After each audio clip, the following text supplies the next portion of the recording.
오늘 하나님께서 우리에게 주시는 말씀은 신약성경 마태복음 7장 12절 말씀입니다. 제가 보는 성경으론 신약성경 10쪽입니다.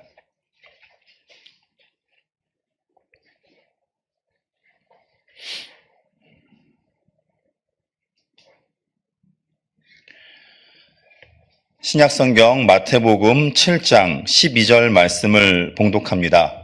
이 계시의 말씀을 봉독할 때에 살아계신 하나님의 음성을 다 함께 들으실 수 있기를 바랍니다. 그러므로 무엇이든지 남에게 대접을 받고자 하는 대로 너희도 남을 대접하라. 이것이 율법이요 선지자니라. 아멘.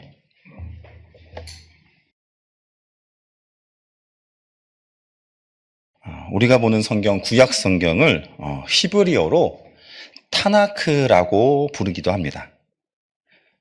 우리는 구약 성경을 사분법, 즉 4개의 모둠으로 묶어 구분짓기도 하는데요. 율법서, 그리고 역사서, 시가서, 마지막으로 예언서 이렇게 말이죠.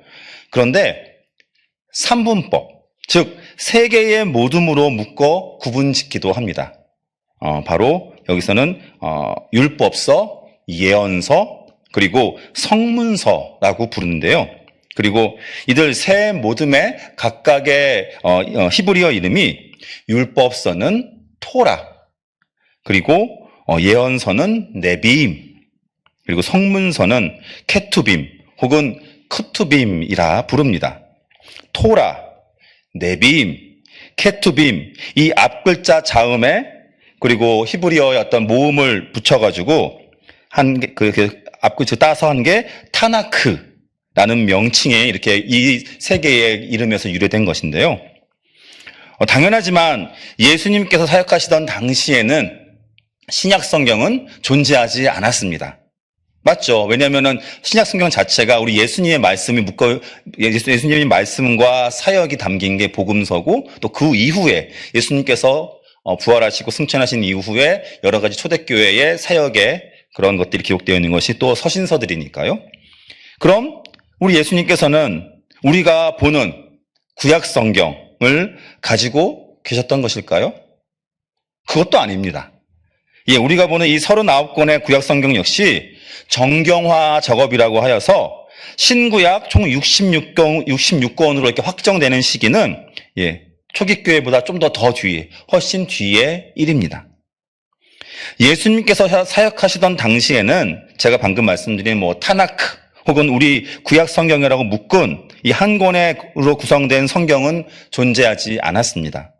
물론 그리스어로 된 70인역 성경이라는 구약 성경은 있긴 있었습니다만, 이 70인역 성경 역시 완전히 통일된 형태를 가지고 있진 않았고, 그리고 지역이나 종파 혹은 교회마다 제각각 달랐다고 합니다. 바로 이 70인역 성경, 구약 성경을 그리스어로 기록되어 있는 책인데요. 이것을 우리 예수님께서는 사용하셨던 것 같습니다. 구약 성경의 또 다른 이름, 이 타나크를 여러분 좀 기억하시면서 이제 마태복음의 세 곳의 말씀을 제가 읽어보겠습니다. 먼저 마태복음 5장 17절 말씀입니다. 내가 율법이나 선지자를 폐하러 온 줄로 생각하지 말라. 폐하러 온 것이 아니요 완전하게 하려 함이라. 그리고 오늘 본문 7장 12절 말씀입니다. 그러므로 무엇이든지 남에게 대접을 받고자 하는 대로 너희도 남을 대접하라. 이것이 율법이요 선지자니라. 그리고 마지막으로 마태복음 22장 40절 말씀입니다. 이 두 계명이 온 율법과 선지자의 강령이니라. 방금 읽은 이 세 구절에서 공통적으로 등장하는 두 개의 단어가 있습니다. 바로 율법과 선지자입니다. 다른 복음서에는 나오지 않는 이 마태복음만의 독특한 표현 방식인데요. 예수님의 이 율법과 선지자라는 말씀은 바로 타나크의 토라와 네비임을 의미하는 것입니다. 즉 예수님께서는 지금 내가 율법이나 선지자, 즉 토라와 네비임, 바로 타나크, 즉 하나님의 말씀을 폐하러 온 것이 아니라 완전하게 하려 함이다. 또 무엇이든지 남에게 대접을 받고자 하는 대로 너희도 남을 대접하라. 이것이 토라와 네비임, 즉 타나크, 바로 하나님의 말씀이다. 마지막으로 주 너의 하나님을 사랑하고 내 이웃을 내 몸과 같이 사랑하라. 이 두 계명이 모든 토라와 네비임의 핵심이다. 즉 이 두 계명이 모든 타나크, 바로 하나님의 말씀의 핵심이다 라고 말씀하시는 것입니다. 5장 17절에서 예수님은 당신께서 이 토라와 네비임을 폐하러 온 것이 아니라 완전하게 하려 하신다라고 하신 후에 우리가 잘 아는 산상수훈이라고 또 불리는 마태복음 5장에서 7장까지의 그 말씀으로 이제 토라와 네비임, 즉 성경을 가르치십니다. 거기에 당신만의 독특한 해석으로 말이죠. 예를 들어서 5장 21절 이하에서 살인하지 말라라는 그 10계명의 말씀을 단순히 사람의 생명을 해치는 것뿐만 아니라 상대방에게 화를 내거나 또 마음속에 미움의 감정을 품거나 나아가 모욕을 주는 행위까지도 그것이 바로 살인과 같은 것이니 하지 말라라고 말씀하십니다. 21절 이하에서 살인, 간음, 이혼, 또 맹세, 보복, 그리고 원수에 관한 토라와 네비임의 그 가르침을 예수님께서는 그 적용 범위를 확장하시고 확대하시고 그리고 온전하게 하십니다.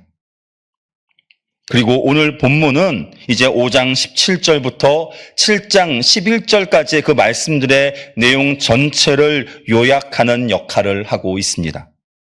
하나님의 말씀을 완전하게 하시며 한마디로 토라와 네비임의 핵심은 남에게 대접을 받고자 하는 대로 너희도 남을 대접하라 라는 것입니다. 오늘 본문은 황금률이라고 해서 오랜 시간 전 세계적으로 우리 교회 내외에서 큰 영향력을 발휘했습니다. 이 격언 혹은 금언은 종교와 문화를 불문하고 전 세계적으로 널리 알려져 있고요. 또 그 문화 가운데서도 비슷한 가르침들이 존재하는데요. 제가 몇 가지를 소개해 보겠습니다. 중국의 공자가 쓴 논어 안연편에는 기소불욕 물시어인이라는 말이 있습니다. 이것은 내가 원하지 않는 말을 남에게 행하지 말라라는 뜻입니다. 또한 사자성어로 역지사지란 말이 있죠. 처지를 바꿔서 생각하라. 즉 상대편의 처지나 형편에서 생각해보고 또 이를 이해하라라는 뜻입니다. 고대 그리스의 철학자 이소크라테스는 남이 자신에게 하기를 바라지 않는 일을 남에게 행하지 말라라고 하였고, 또 구약 외경 토빗기 4장 15절 상반절은 네가 싫어하는 일은 아무에게도 하지 말라라고 시작합니다. 그런데 이렇게 토라와 네비임, 즉 하나님의 말씀이 전 세계적으로 그리고 인류 보편적인 교훈 혹은 도덕, 윤리, 원리라고 할 수 있는 이 남에게 대접을 받고자 하는 대로 너희도 남을 대접하라가 만약에 핵심이라고 말씀드리고, 그리고 제가 이 설교를 마무리한다면 뭔가 좀 찝찝합니다. 남에게 대접을 받고자 하는 대로 너희도 남을 대접하라. 이 구절에는 분명 기독교적인 해석, 아니 예수님께서 하시고자 하는 진정한 토라와 네비임의 핵심 말씀이, 핵심 의미가 담겨 있습니다. 바로 마태복음 22장 37절부터 40절까지의 말씀인데요.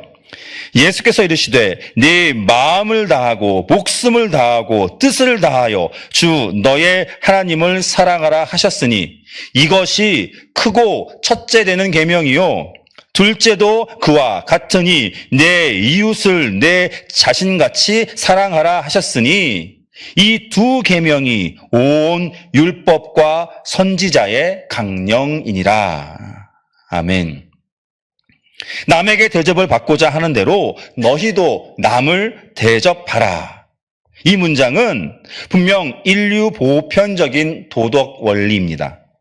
하나님을 믿든 안 믿든 이것이 옳지 않다라고 여기는 사람은 아마 아무도 없을 겁니다. 물론 이것을 실천하냐, 실천하지 않느냐는 그 다음 이야기고요. 그러나 믿는 우리에게는 남에게 대접을 받고자 하는 대로 너희도 남을 대접하라는 말씀은 일반적인 도덕 원리보다 한 차원 더 높은 의미를 갖습니다. 남에게 대접을 받고자 하는 대로 너희도 남을 대접하라는 말씀은 바로 이웃 사랑에 대한 또 다른 표현이며 한 걸음 더 나아가 사랑이라고 하는 우리 기독교의 핵심을 말씀하고 있는 것입니다. 누가복음 6장에서도 오늘 본문과 동일한 말씀을 예수님께서 가르치시는데 근데 이 문장이 있는 그 예수님의 가르침은 바로 원수를 사랑하라는 그 가르침 속에 오늘 말씀이 담겨 있습니다. 예수님께서 말씀하셨기 때문입니다. 세상의 원리 혹은 세상의 법이기 때문에 지켜야 한다가 아닙니다. 예수님께서 말씀하셨기 때문에 믿는 우리는 세상 사람들처럼 어떤 선택의 문제가 아니라 반드시 그리 해야 합니다.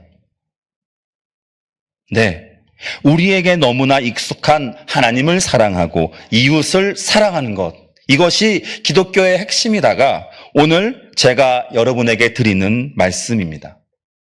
좀 뻔하죠? 네, 맞습니다. 저도 인정합니다. 그렇지만 제가 이 어쩌면 좀 뻔하고 너무나 많이 들어본 이러한 설교를 준비하고 오늘 이 자리에 서게 된 이유가 있습니다. 우연히 유튜브 영상을 보게 되었습니다. 그런데 그 영상 속 출연자가 어느 정치인을 소개하면서 자신이 그 정치인을 지지하게 된 어떤 그 정치인의 짧은 인터뷰 영상이 있다라고 하면서 추천을 하는 것이었습니다. 그런데 물론 유튜브 알고리즘 때문일 수도 있는데요. 제가 그 프로그램 말고 다른 프로그램에서 그리고 아까 그 출연자 말고 다른 출연자가 또다시 그 동일한 그 정치인의 인터뷰 영상을 소개하는 그것을 또 제가 보게 되었습니다. 영상에서 기자들 앞에서 브리핑을 한 후 그 정치인이 어떤 질문을 받으려고 했습니다. 기자들에게 질문할 거 있으십니까? 그런데 그 순간 이 영상 그 카메라 프레임 밖에서 한 중년 여성의 목소리가 들려왔습니다. 그 노란 리본 좀 안 달면 안 돼? 지겨워서 그래. 네. 이 영상은 2016년 9월에 촬영된 것으로 당시 이 정치인의 왼편 가슴에는 그 당시라면 불과 2년 전 세월호 참사를 추모하는 노란 리본 배지를 달고 있었습니다. 그리고 그 여성의 말에 이 정치인은 이렇게 답합니다. 우리 어머니 자식이 죽어도 그러실 겁니까? 그 질문에 여러분 그 여성이 어떻게 답한 줄 아십니까? 아휴, 그거랑 그거는 틀리죠. 라고 합니다. 이에 그 정치인은 내 자식과 남의 자식이 왜 틀립니까? 같은 사람입니다. 라고 한 후에 아마 그 정치인도 격양되었나 보죠. 뒤에는 조금 너무 격한 또 여러 멘트를 해서 제가 그걸 말씀드리지 않겠지만 저는 그 여성의 답에 좀 충격을 받았습니다. 또 더불어 그 정치인의 또한 용기에 한 번 더 충격을 받았습니다. 남에게 대접을 받고자 하는 대로 너희도 남을 대접하라. 누구나 잘 알고 있죠. 방금 소개한 영상 속 그 여성도 아마 분명 다른 곳에서는 배려도 하고요. 또 지인이나 이웃 혹은 어려운 이들에겐 분명 작은 도움을 주기도 하는 그런 평범한 대한민국을 사는 우리 주변의 어머니들 중 한 명일 겁니다. 그러나 예수님은 우리에게 한 차원 더 높은 행동을 바라십니다. 이럴 때는 하고 저럴 때는 하지 않아도 된다가 아닙니다. 내게 유리할 땐 혹은 내가 하고 싶을 때는 하고 내가 불편할 때 내가 싫으면 하지 않아도 된다가 아닙니다. 불이익을 감당해야 할 때 법적 책임을 물어야 할 때는 하고 법적으로는 아무 문제가 없으면 손해를 감당하지 않겠다라고 하지 말라고 하시는 겁니다. 어쩌면 오늘을 사는 우리에겐 하나님을 사랑하는 것보다 이 이웃을 사랑하는 것이 믿는다고 고백하는 우리 그리스도인들에게 더욱 힘들고 어려운 그리고 꽤나 불편함을 감당해야 하는 일일지도 모르겠습니다. 구분짓고 구별하고 편을 나누고 분리하는 것은 쉽습니다. 그러나 어쩌면 우리 예수님은 우리가 구분지은 그쪽, 나누고 분리한 저쪽, 내 편이 아니라 상대편에서 서서 우리를 뻔히 바라보고 계실지도 모릅니다. 남에게 대접을 받고자 하는 대로 너희도 남을 대접하라는 말씀은 결국 너와 나, 이쪽 저쪽으로 구별, 아니 차별하지 말라는 것입니다. 무엇이든지 남에게 대접을 받고자 하는 대로 너희도 남을 대접하라. 이것이 율법이요 선지자니라. 다시 말씀드립니다. 세상의 도덕, 원리이기 때문에 때로는 법적인 책임을 져야 할 수도 있기 때문에 실천해야 한다가 아닙니다. 바로 예수 그리스도께서 말씀하셨기 때문입니다. 그것이 토라와 네비임, 하나님의 말씀이기 때문입니다. 기도하겠습니다. 사랑의 하나님, 우리에게 하나님만을 사랑하라고 하지 않으십니다. 하나님께서 우리를 사랑하신 것처럼 우리도 우리 주변을 돌아보고 사랑하라 하십니다. 그런데 우리는 하나님의 말씀대로 사랑하겠다고 하면서 하나님과는 다르게 구별하고 차별하여 담을 쌓고 그 안에서만 사랑하려 합니다. 우리로 불편함과 손해보는 것을 두려워하지 말게 하옵소서. 먼저 낮은 곳으로 차별을 없애고 죄인들과 함께 먹고 마시며 함께 하신 예수 그리스도의 본을 받아 남을 먼저 대접하여 남이 아니라 우리로 하나 되어 서로 사랑하고 서로 섬기는 그런 우리 모두가 되게 하옵소서. 예수 그리스도의 이름으로 기도드립니다. 아멘.